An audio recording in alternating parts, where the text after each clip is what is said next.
Have you ever found yourself needing to get up to speed on something really complex? Maybe for a big meeting or, some new challenge, but you just don't have days to wade through piles of information. That feeling, right? Information overload, but you desperately need that shortcut to feeling genuinely well-informed. Yeah, we've all been there. Well, today we're diving deep into one of those systems. It's incredibly detailed, often seems kind of opaque, actually. We're talking about navigating federal workers' compensation claims, specifically for orthopedic injuries under the Office of Workers' Compensation Programs, OWCP. And look, this isn't just for folks who might file a claim. It's really a fascinating look at how these intricate bureaucratic systems actually work, what they value, and frankly, where people tend to trip up. Yeah, and the real value here, I think, comes from the sources we've tapped into. We're pulling back the curtain a bit. We've gone past the official manuals to get you insights from, well, actual OWCP claims examiners, internal reports, even guidance from people who represent workers. This is the practical, sort of street-level knowledge, the stuff you just won't find in a rule book. Right. So our mission today is to boil all that down, to really pinpoint what OWCP examiners are looking for. What makes a claim move smoothly or what stops it cold? We want to highlight those things that make a claim just sail through. We're calling them green flags. And then, what triggers immediate scrutiny? The red flags. And finally, those common avoidable mistakes that delay or deny claims. The pitfalls. The goal is to give you a really precise understanding so you know what actually matters in this process. Okay, so let's start with the positive. Let's imagine we're that OWCP examiner. What makes them breathe easy? What makes a claim just, sail through? You mentioned these green flags, the things that signal a quick approval for an orthopedic injury. Exactly. And one of the most fundamental things we found from looking at examiner materials is this idea of the 5 basic criteria. Every claim has to satisfy all 5. It's like the system's first really crucial filter. If even one isn't clearly met, it's basically stalled right from the start. Okay, so what are they? The big 5. Right. First, timely filing. That means notice within 30 days, the claim itself within 3 years. Second, you had to be a federal employee when the injury happened. Seems obvious, but it's step 2. Third, proof an injury actually occurred. Okay. So documented evidence of the incident. Fourth, it happened in the performance of duty. Doing your job, basically, not, messing around. And fifth, and this is key, a clear causal link. The work event has to be medically connected to the diagnosed condition. So, for example, an employee slips on a wet floor at work. They immediately report, say, a broken arm. X-rays confirm the fracture was caused by that specific fall. Boom.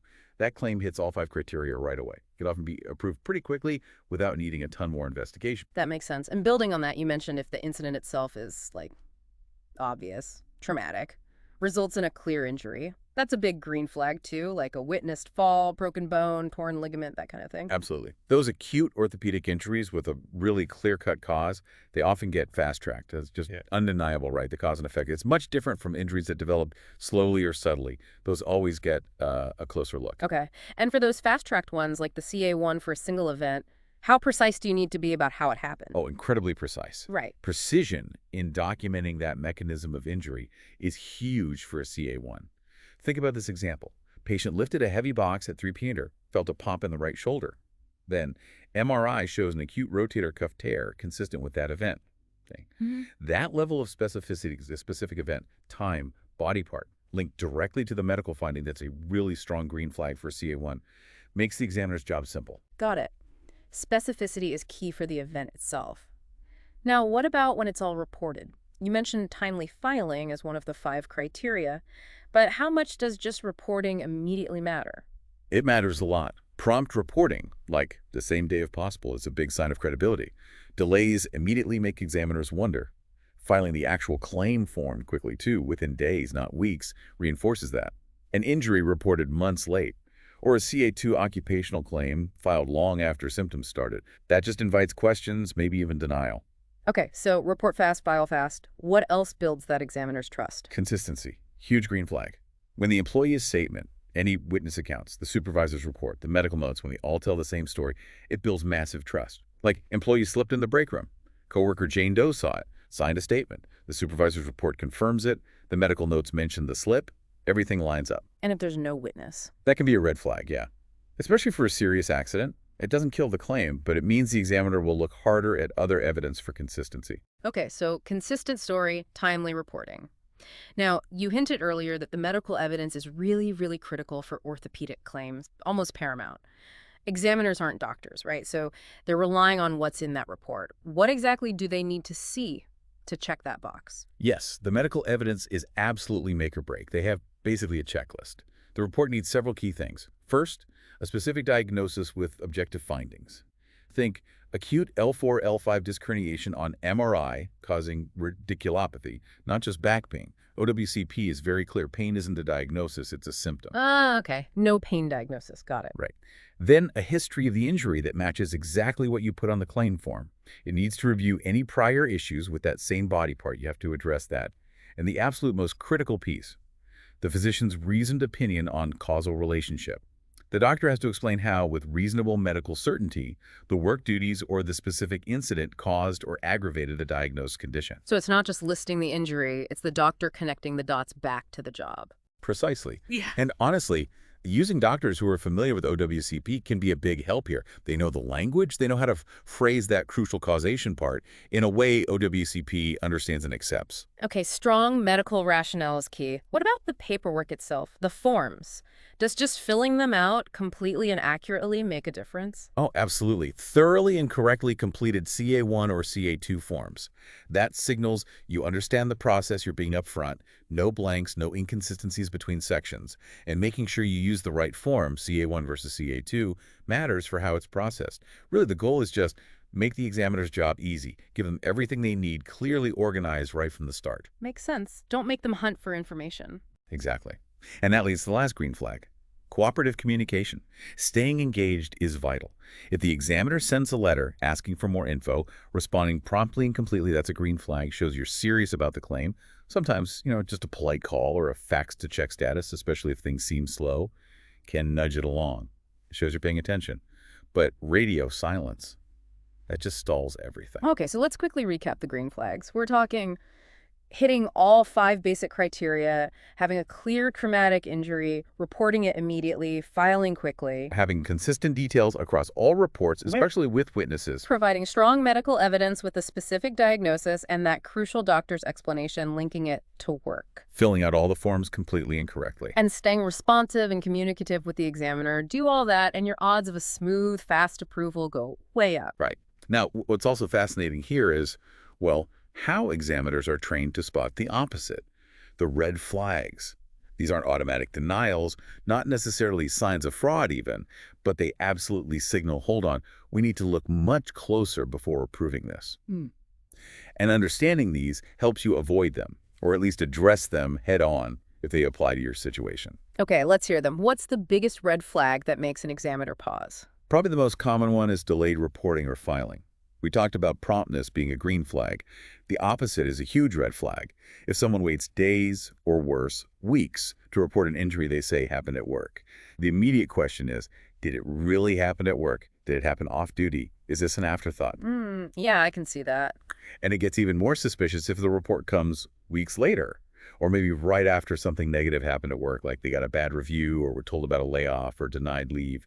That timing looks really bad. It's a leading cause of denial, honestly. Delayed reporting is bad news. What else?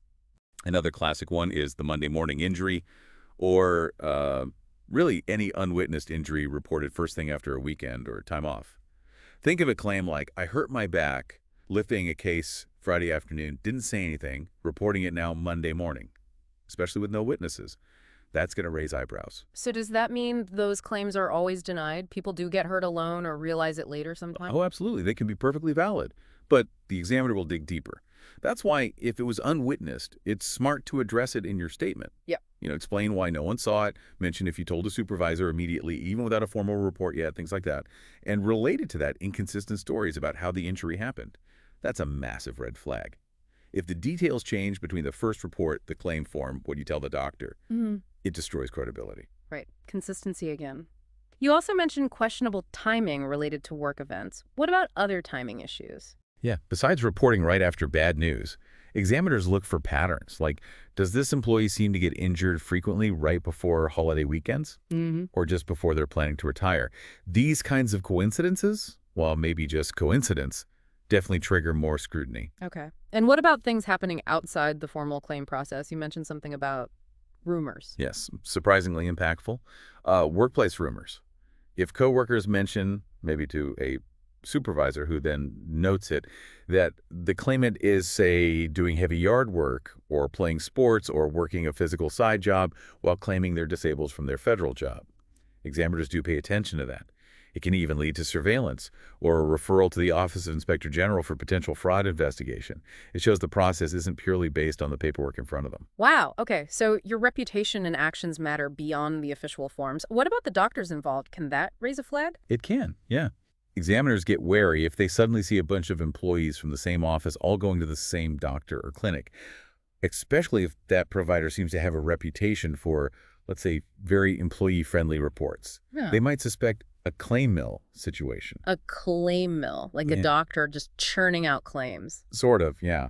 A provider known for generating a suspiciously high volume of similar claims can definitely flag scrutiny, and also an employee who has filed multiple claims before.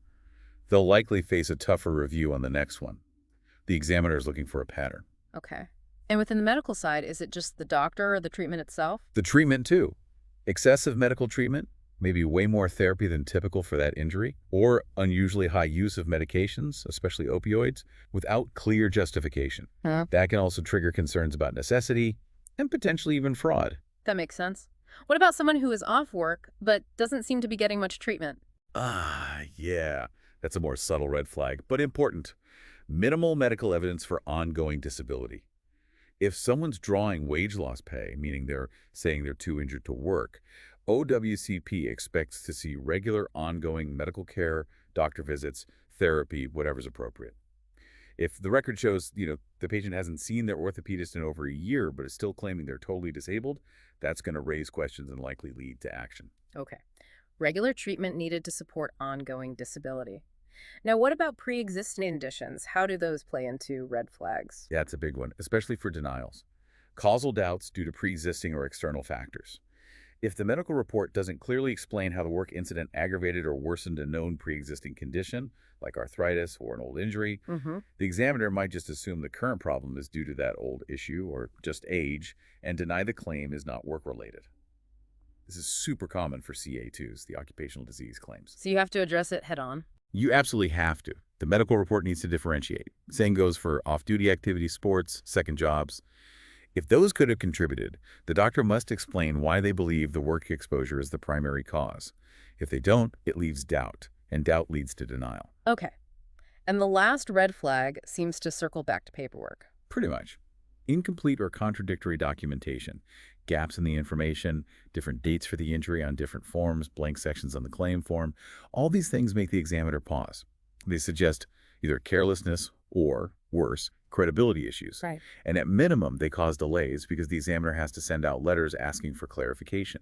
Absolute consistency across all documents is vital. So looking at all these red flags, delayed reporting, unwitnessed injuries, weird timing, rumors, provider issues, lack of treatment, ignoring pre-existing conditions, messy paperwork, it really seems like a lot comes down to credibility and just being thorough. Exactly. Many red flags boil down to giving the examiner reasons to doubt the story or feeling like information is missing. By anticipating these issues, being upfront, and providing complete, consistent information, you're much less likely to get flagged for that deeper, slower review. Okay, that makes a lot of sense. So we've covered the green flags that speed things up and the red flags that slow things down or cause doubt. Now let's get really practical. What does this all mean for you, the listener? Let's talk about the common mistakes, the absolute don'ts that frequently mess up otherwise valid claims, a practical checklist of what not to do. Right, and the first one echoes what we just discussed. Don't wait to report the injury. Seriously, we can't emphasize this enough. Procrastination, waiting days or weeks to tell your supervisor or file the initial notice, is probably one of the single most common reasons claims get denied right out of the gate. It just casts too much doubt on whether it really happened at work. Report it promptly. File promptly. Okay, don't wait. What's next on the don't list? Don't file the wrong form and don't leave crucial details out. Seems basic, but it happens all the time. Make sure you know if it's a CA1 for a traumatic injury or a CA2 for an occupational illness. Use the right one and fill out every field carefully. Vague statements like, hurts back at work, totally insufficient. Remember, the burden of proof is on you, the worker. OWCP won't connect the dots if you leave gaps. And related to filling it out. Yes. Critical warning here, something we heard repeatedly from reps. Don't let someone else, like your supervisor, fill out your section of the form for you. It might seem helpful, but it has, and I quote, doomed many a claim. You need to write your own statement about what happened, in your own words, to ensure it's accurate and complete from your perspective. Okay, good warning. Own your statement. Now, you stressed the medical evidence earlier. What's the don't related to that? Don't skimp on the medical narrative. And as we said, never, ever let your doctor use just pain as the diagnosis. This is arguably the #1 reason claims get denied for medical reasons. Examiners aren't doctors. They need specific information. Don't just submit a prescription slip or a one-line note saying, excuse from work. It won't cut it. So what must be in there again? You need the dates, the history of injury matching the claim, the objective physical findings, test results like x-rays or MRIs summarized, a specific diagnosis, sprain, herniation, tear, whatever it is, not just pain. You need the treatment plan. And crucially, that well-reasoned opinion on work causation. The doctor has to clearly explain how the work led to this specific diagnosed condition. Make it impossible for the examiner to miss the connection. Right, make it easy for them. What about those pre-existing conditions we talked about? Don't ignore them or fail to address them in the medical report. That's another common pitfall. If you had a prior issue with that shoulder or back, even if it was minor or years ago, the current medical report must discuss it. The physician needs to explain clearly if that old condition was aggravated by the new work incident, and how. If you don't address it, the examiner will likely assume the entire problem is pre-existing and deny the claim. You don't want them thinking you're hiding something. So be upfront about the history. Absolutely. Like the example we use, patient had mild degenerative disc disease 2 years ago, but was asymptomatic working full duty until the fall from the ladder exacerbated this, causing the L4-5 herniation. That kind of statement tackles it directly and removes doubt. Okay. What about interacting with OWCP itself? Any big don'ts there? Yes. Don't miss OWCP deadlines or ignore their requests for information. This is purely administrative, but it can kill your claim. They usually give you 30 days to respond to a development letter asking for more evidence or clarification. If you ignore it or miss the deadline, they can deny the claim for failure to prosecute. Basically, you drop the ball. Ouch. So pay attention to the mail. Pay close attention. And don't send incomplete answers. If you genuinely need more time to get the information, don't just ignore the deadline. Contact the examiner, explain why, and ask for an extension in writing. Communication is key. Got it. What else shouldn't people do? Or maybe what should they make sure to do? Well, framing it as a don't omit supportive evidence that could actually speed things up. This is more of a missed opportunity. If you have witness statements, get them submitted. If there was surveillance video at the incident area, mention it. Send in the actual X-ray and MRI reports, not just the doctor's summary note. Don't assume your employing agency will send everything relevant. If you have copies of ergonomic assessments, safety reports, prior injury reports related to the issue, submit them yourself. Basically, there's no penalty for oversharing relevant supportive info. It can only help build your case. Good point. Proactively provide proof. Okay, last one. Don't disregard medical instructions or refuse reasonable return-to-work efforts. This goes back to credibility.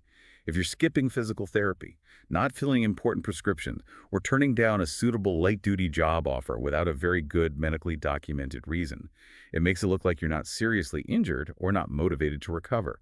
That can raise doubts, and in the case of refusing suitable work, it can actually live to your compensation benefits being reduced or terminated. So, follow medical advice, document your compliance, and document why if you can't do offered light duty. Okay, that's a comprehensive list of pitfalls. So let's try to wrap this up. To recap this deep dive, it seems the OWCP claims process, particularly for these orthopedic injuries, really hinges on sending the right signals. Clear, consistent, proactive documentation is key. Understanding these green flags that smooth the path, the red flags that trigger scrutiny, and these common don'ts or pitfalls, knowing this stuff can really make a huge difference in whether a claim succeeds and how quickly. Absolutely. And if you think about it more broadly, this deep dive isn't just about federal workers' comp, right? It's actually, I think, a really powerful illustration of how critical clarity, consistency, and just proactive information sharing are whenever you're dealing with any complex system, any bureaucracy that relies on documented evidence to make decisions. That's a great point. It really makes you think. If these are the kinds of hidden signals and necessary steps in a system like federal workers' compensation, what other areas of our lives could really benefit from applying the same level of clarity, consistency, and proactive preparation? Something to definitely mull over. Thank you for joining us on this deep dive today.